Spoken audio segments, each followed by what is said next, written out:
எப்பவும் விட ரொம்ப அளவுக்கு அதிகமான வெயில். அதனால் வெயில் தாக்கத்தை தாங்க முடியலை.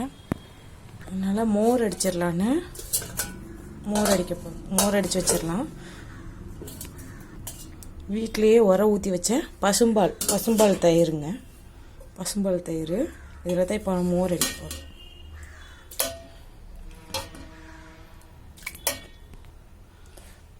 ஐஸில் வச்சு ஐஸ் தண்ணியும் இந்த ஃப்ரிட்ஜில் வச்சதை யூஸ் பண்ணுறதுக்கு முடியல.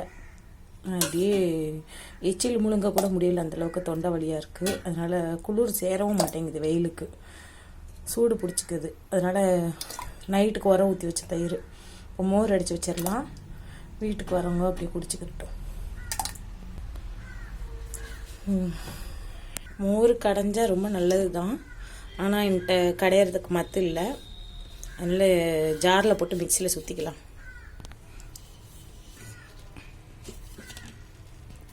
கொஞ்சம் அடித்தாச்சு. தேவைக்கு உப்பு, அப்புறம் சீரக பொடி சேர்த்துக்கலாங்க. வீட்லேயே சீரகத்தை காய வச்சு திரிச்சு வச்ச பொடிங்க, வீட்டு பொடி. கடையில் வாங்குற ஜீரகத்தூள் கிடையாது.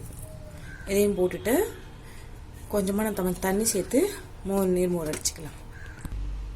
கொஞ்சமாக தண்ணி சேர்த்துக்கலாம். அடித்ததில் 2 பச்சை மிளகாயும் மல்லித்தலையும் கிள்ளி போட்டுக்கலாம். அவ்வளோதாங்க.